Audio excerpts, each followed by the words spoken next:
एक बार प्रेम से बोलिए वृंदावन बिहारी लाल की जय। प्रिय श्रोता बंधुओं, अब मैं आपको अगली कथा की तरफ लेके चलता हूँ। बालक को कन्हैया ने बचाया। बालक जन्म भी ले लिया। सभी महल में थे। पांचों पांडव भी थे। उन्होंने प्रजातीर्थ नामक काल में अर्थात नाल काटने के पहले ही ब्राह्मणों को सुवर्ण गौ पृथ्वी गांव उत्तम जात के हाथी घोड़े और उत्तम अन्न का दान देना शुरू कर दिया। प्रिय श्रोता बंधु, ब्राह्मणों ने संतुष्ट होकर अत्यंत विनयी बात से भाव से युधिष्ठिर से कहा, पूर्ववंश शिरोमणे काल की दुनिया में गत से यह पवित्र पूर्ववंश मिटना ही चाहता था, परंतु तुम लोगों की कृपा से और तुम लोगों पर कृपा करने वाले भगवान विष्णु अंश से अवतरित कृष्ण उस बालक की रक्षा कितनी सुंदरता पूर्वक की है, जो आज वह जन्म लेकर इस महल में आया। इसलिए इसका नाम विष्णुरात होगा। निसंदेह यह बालक संसार में बड़ा यशस्वी भगवान का परम भक्त और महापुरुष होगा।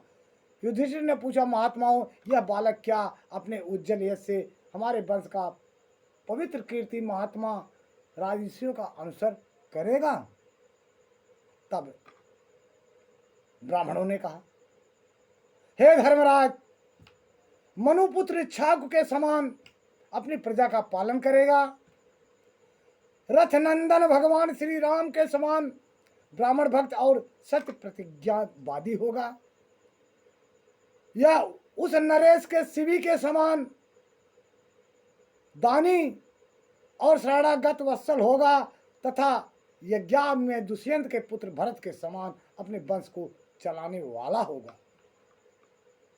धनुधरों में यह सहस्त्रबाहु अर्जुन और अपने दादा पार्थ के समान होगा। यह अग्नि के समान दूरधर और समुद्र के समान दुस्तर होगा। यह सिंह के समान पराक्रमी हिमांचल की तरह आश्रय लेने योग्य, पृथ्वी के सुदृढ़ तुच्छ और माता पिता के सहनशीलता वाला होगा। इसमें पितामह ब्रह्मा के समान समता रहेगी।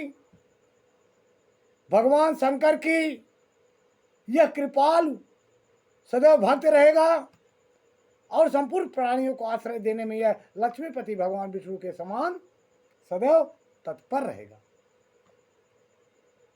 यह समस्त सद्गुणों की महिमा धारण करने से श्री कृष्ण का अनुयायी होगा।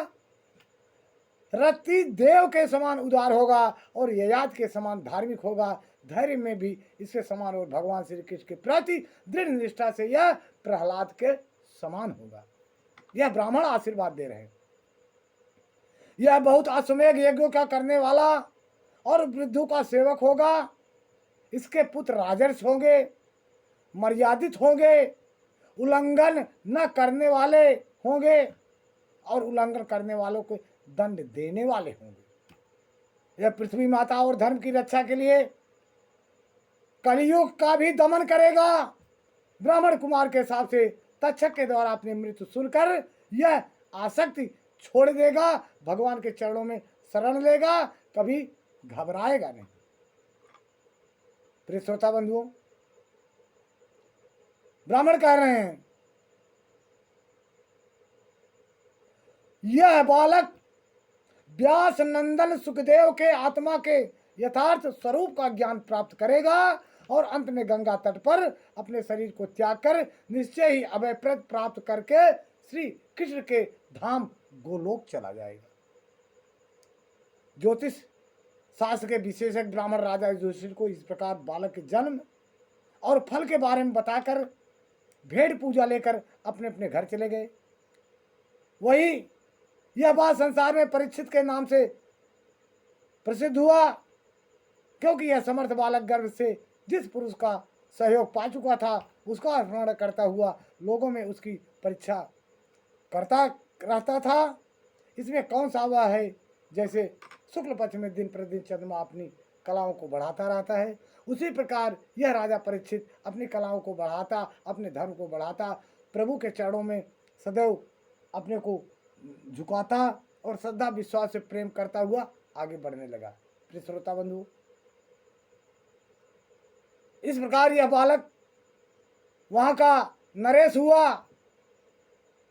इसका यश कीर्ति सारे संसार में फैल गई। ये तो था राजा परीक्षित का जन्म किस प्रकार हुआ, किस प्रकार कन्हैया ने इस बालक की रक्षा की। प्रिय श्रोता बंधुओं, अब इसके बाद मैं आपको अगली कथा सुनाऊंगा। तब तक के लिए हमें आप आदेश दीजिए, आज्ञा दीजिए, इजाज़त दीजिए और मैं आपको अगली कथा के लिए लेकर चलूँगा। धन्यवाद। नमः शिवाय। जय शिव गुरु, जय श्री कृष्ण, जय जय श्रीमद् भागवत महापुराण की।